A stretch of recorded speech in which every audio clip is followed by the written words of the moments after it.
Marley, kom eens kyk hoe skerp jou kennis is, jou musiekkennis. Ek gaan 3 liedjies vir jou neerie. Okay. Moenie luister aan hoe noodvas ek is nie. Okay. Ons stel belang in of jy dit kan antwoord. Dis reg. Sê vir my, wie is die kunstenaar van die volgende liedjie? Na na na na na na na. Na na na na na na na. Wel, Piet, Bryan Adams. Ek dink nou aan nie. Dis nou weergawe. Jy's reg.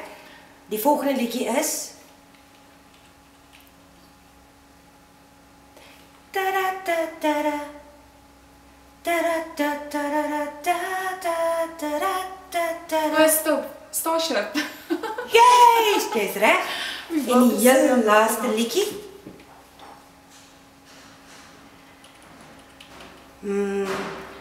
Da da da da da. Stop. We are the champions. Sy's goed. Sy's baie goed.